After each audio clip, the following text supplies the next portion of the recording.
Hi, I'm Kenny, so co-founder and creative director and artist on Ghost on the Shore, and I'll be creating some character art today while answering questions of you guys. And so yeah, you can see a little bit about the process we use to make our characters. Um, and yeah, feel free to ask some questions. And I'm Dagmar. I'm the other half, the other founder. I'm the narrative designer, writer, and business manager, whatever you want to call it, from like Charlie. So I'll be here if you have any questions on studios or narrative design, but spotlight is on Kenny. Mm. And I'm Christy, and I do community management here, and I'm going to be moderating the questions. We have a bunch of really interesting questions we've been asked over the past couple of weeks, and we wanted to go over them as we are creating some art for you guys today. So, Dagmar and Kenny, do you want to tell us what have you been working on lately? Should I go first? Mm-hmm. Okay. So I've been working a lot on the new scenes. So in the demo, you can see the first island we've created so far, or part of it at least. But of course, we have more than that to show. So I have been working on the two next islands a lot, and in the recent week, I've been working on some more characters as well, because we have quite a few flashbacks during the game, and those need like character art, of course. So I've been working on those mainly. Yeah, and for me, I've been working on what we call the discovery spaces. This is just spaces where you can explore a room and find objects related to, the people that used to live on these islands. I work space for space, and within the narrative design, I try to figure out which story beats need to be told in every discovery space, and which character I'm going to use to tell that part of the story. So I've been working on that the last couple of weeks, figuring out what is the content, what needs to be told, and how are we going to do that? Which objects, which texts, letters, books, what information, and how are we going to deliver it to the player? That's what I've been working on, and I think I'll have a bit more of that the next couple of weeks. I'm done with the second island, Little Rogue. I'm now working on the third island, the Dark Rogue. And I imagine that after that I'll revisit the first island, which is the biggest one, to see if the things that I set up on the first island are actually still working, and if I need to adapt some things. Mm-hmm. Sounds interesting. I think maybe we can actually cover quite a lot of those things that you talked about here, because we haven't really shared a lot of information on the other two islands. We have the first island in our demo, and I think in your interview with our publisher you shared bits and pieces of the second island. And the third, we showed the second island, yes. Mm-hmm. We showed it in its entirety, I think. Yeah. Yeah. There was no gameplay back then, so we just walked around on the island just to show how it visually looked, or where we were at that time with it visually. But yeah, now we're creating the story there as well, and everything is getting set up there to be able to have some gameplay as well, I guess. Mm-hmm.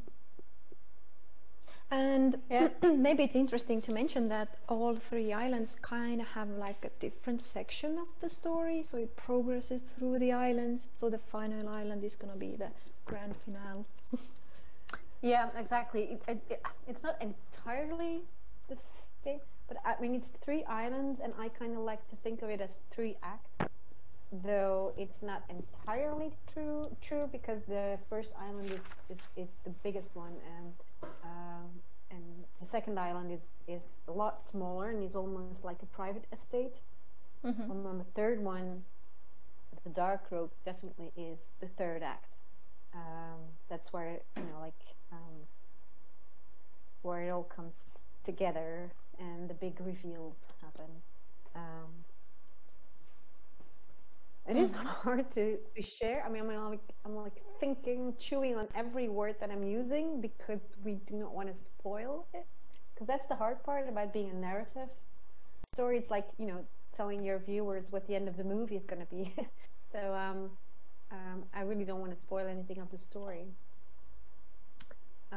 But what I can say, or maybe Kenny can talk about that more than I do, is that they look and feel very differently, all three of them.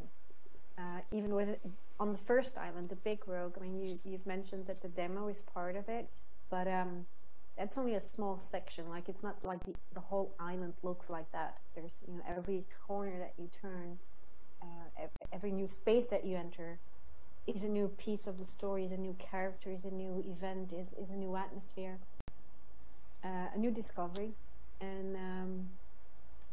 But the islands, like the second island and the third island, they do look completely different.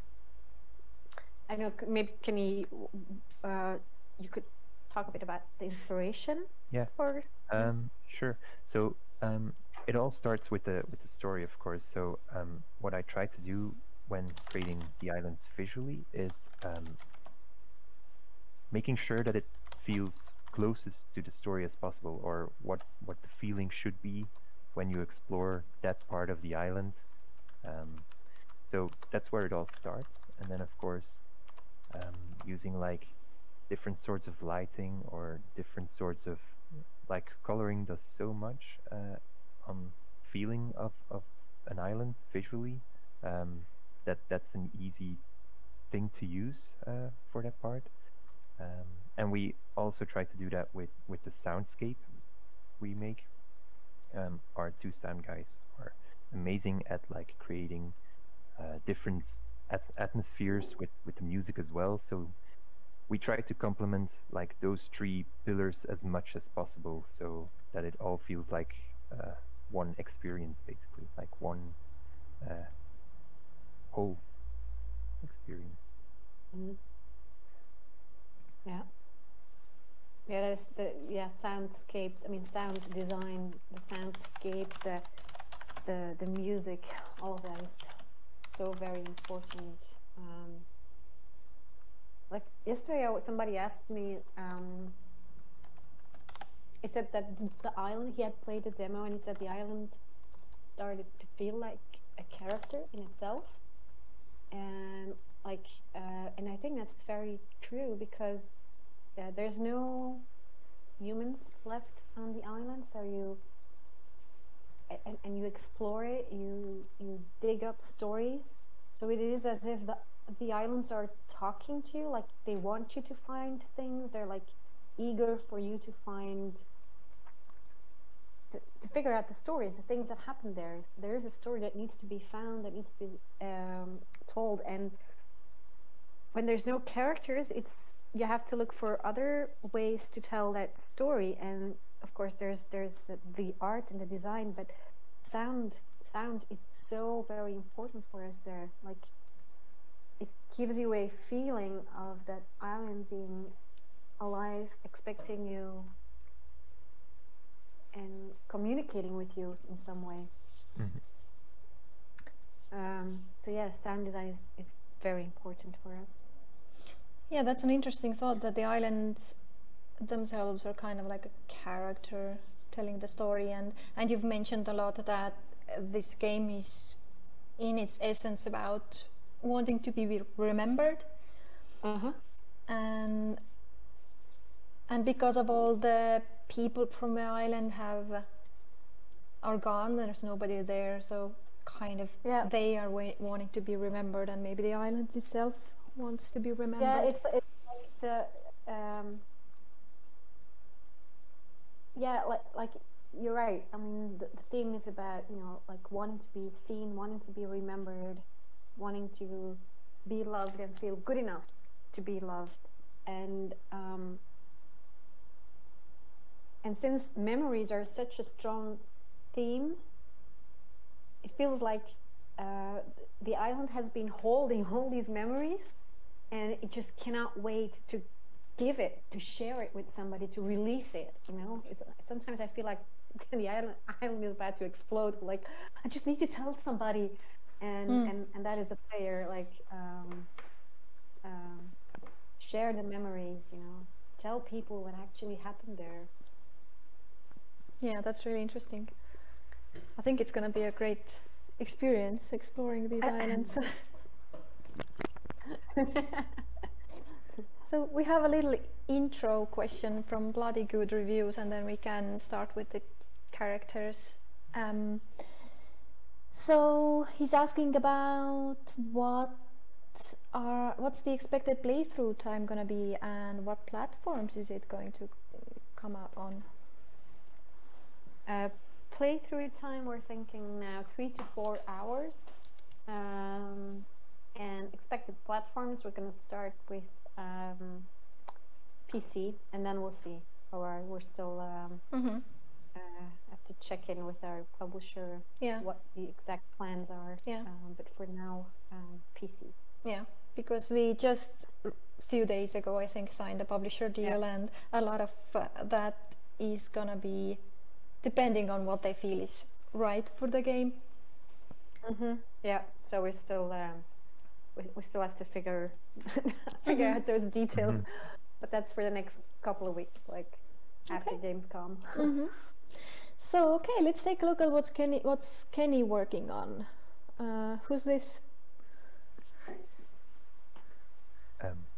Maybe Dagmar can tell more about like who it is.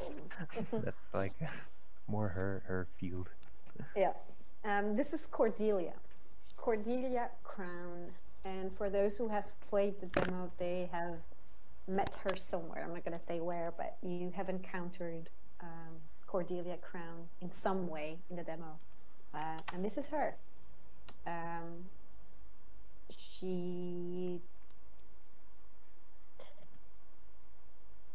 Well, yeah, I'm just trying to figure out how to say this. When she's not, I mean, as you can see, she's not a ghost, but she's not real life either. How do we describe this without spoiling anything, Kenny?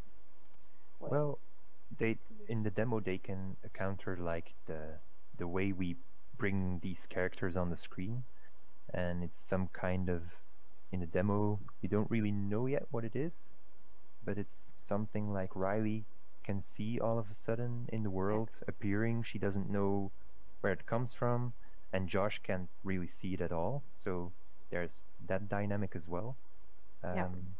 But yeah, it kind of just happens, and Riley doesn't really know what to think of it or make out of it. It's kind of like it's like a vision, you know, and that also for me is a way that the island talks to her. It's not just only through sound, but it's showing her things, you know. And it's only her, yes. So that gives some sort of conflict, and because Josh is in her head and he sees everything that she sees, except for these visions. They are only hers. And that happens for the first time in our demo, is the first vision that she gets. And so Cordelia Crown is one of the characters of the past. So up till the moment when Riley arrives on the island, I mean, there's been hundreds of years of history. And there is one specific time period, and she is part of the story back in those days, like in the 1900s. What her part is in the story, I do not want to share yet. But as you can see, she's one of the rich people. It's 1800s, right? Yeah, did I say 1900s? Yeah. I meant 19th century. Okay, yeah, fair enough. But I said it wrong. Yeah, the 1800s. Yeah, that's her. So she comes from money, and she. Yeah, I find it so hard. What can I say without spoiling stuff? I can share it. I mean, they own the islands, the Rogue Islands. So she has a different story to tell than the other characters that we meet. We also try to, I mean, she has her standing and she has her function within the story, but we also try to layer the raw emotional, personal, human emotions and feelings within. So like, and that's, I try to do that for every character. Like, they're not just the bad guys or the good guys. They all have these layers. I like characters to be human. And what makes it hard in Ghost on the Shore to do this is that we have very limited space to tell the story of the characters of the past, because we don't see them, we don't meet them, we don't get to talk to them. We see visions that involve them, and we find their homes, we find their objects, we find their journals, their drawings, and those are all witnesses to their emotions, but we're not in the first row to experience it with them. We are only told about them, and that makes it sometimes a little harder in this game to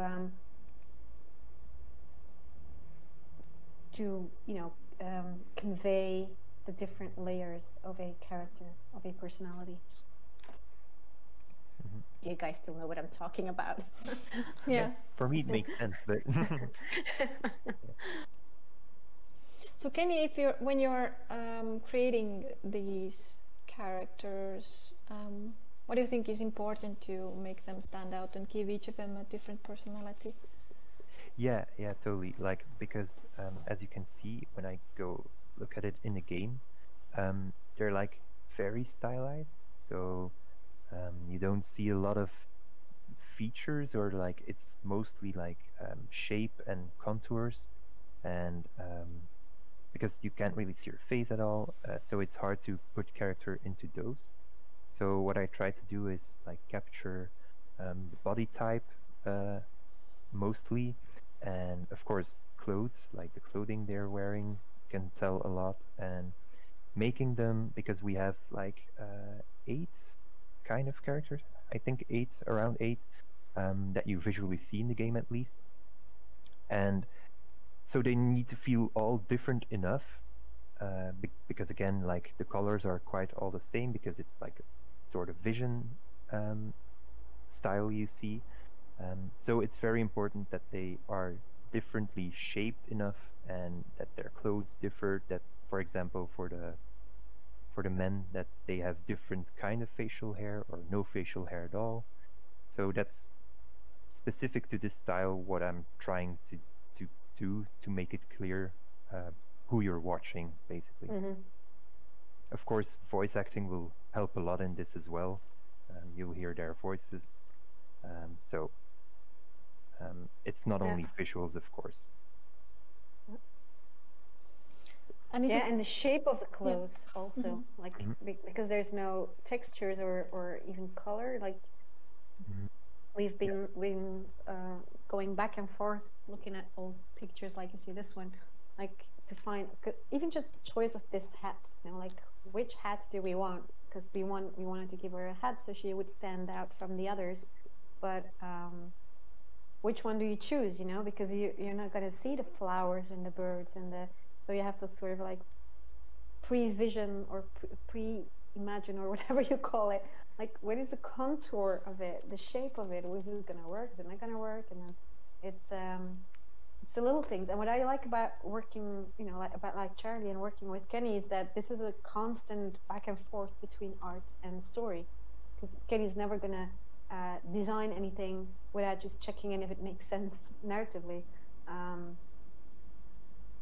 and I like to make mood boards and stuff, and but then I hand it over to art, and then did you guys hear that? No. Yeah. Did you hear my Skype ping? No. Okay. Good. Sorry. It's fine. It's fine. And then they do their thing with it, but it's a constant communication, between narrative, art, and sound design. Yeah. Mm-hmm.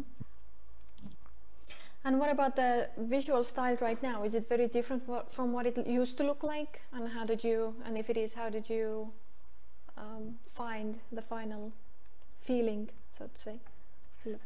For the characters, or more in general, you mean? I meant in general, but I think characters are also interesting. Okay. Well, maybe it's even kind of the same, but like in general, it didn't differ that much from what I started with, but it evolved, of course, but in a way that it got a little bit more detailed, I think. So there's, in the textures, for example, there's a little bit more structure than I used to put there. Like I usually had just a few brush strokes almost, to make it look really painterly. But as it evolved, it just got more and more, with stylized and not stylized, but more detailed, like detailed brush strokes, basically. And for the characters, it just, like the effect we have here now, that she's like almost flaming, or like this squiggly effect, that evolved quite a lot as well. It was just searching for the right feel and thing, and to make it more dream-ish like, and that's what I ended up with. Yeah. And to make it match with the rest of the environment as well. Yeah. Because we had, I think the very first ghosts that we had were, I still like them. I think they were pretty cool, but they didn't fit the environment that you were making. So that's a constant back and forth as well. Yeah. Of course, there's also the effect that we have, like, there's a ghost still on the island, of course, but these are more like, they're not really there. So we have two visual styles to represent characters, because they're actually two different things as well. So that was kind of hard as well for me to make it look like that they fitted with each other, the two different styles, but still felt different enough that you could see the difference between them, and distinct the difference between them. And also you'll notice a difference when you're playing the demo, that the visions are like passive characters and they don't pay any attention to Riley, but there's a ghost who's very interested in her. Yeah. So how do you go about creating a new character? I see you are using some historic material to do this design based on that. Yeah, totally. So everything starts again like with narrative. Who is that character, and what time period is he or she from? So that's the first step, and that's always like Dagmar said, a back and forth between the two of us. Like, she makes mood boards, and then I go in and I like, oh, but I saw it differently, I saw it this way, and then we like arrive to a point we're both really satisfied with, and then it's mostly just diving into 3D and having like different pictures. I put this picture now mainly for like the hair and the hat, but when I started I had like different pictures for the clothes and everything else. So it's just a collage of different pictures that I can use to create the character we want. Yeah. Mm-hmm.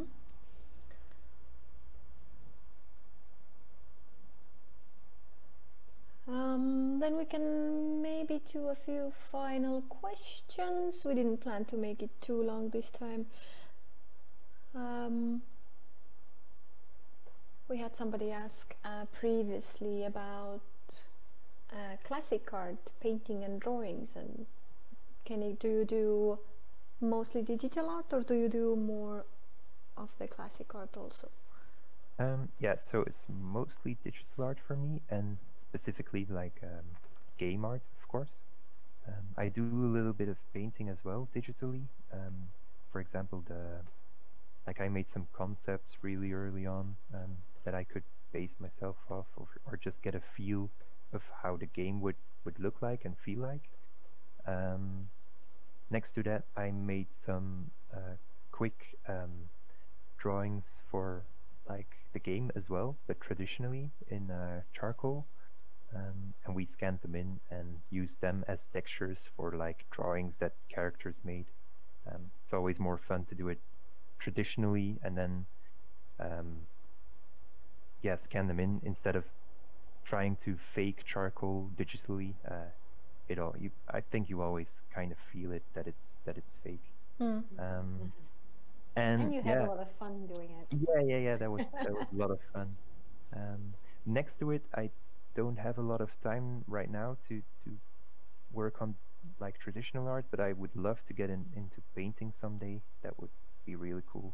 I've never kind of done that traditionally, so that would be real fun to do, I think. Yeah, that would be Absolutely. very interesting. Yeah, I'm really interested to see what I would come up with. Imagine really if don't you know. have like completely different style. Maybe Unrecognizably different. I wouldn't know. Yeah. Yeah, that's all very interesting.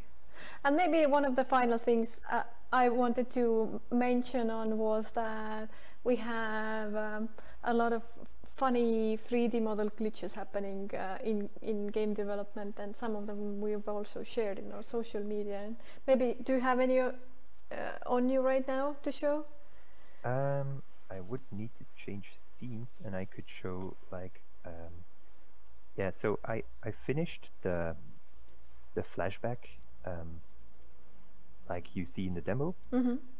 and that was all working fine, and that was great until I decided that something needed to change to the both models actually you see there, and yeah, the change of like the characters resulted into this. So you might recognize like a little bit the area here, but yeah, this is like, oh, that wasn't what I wanted to do.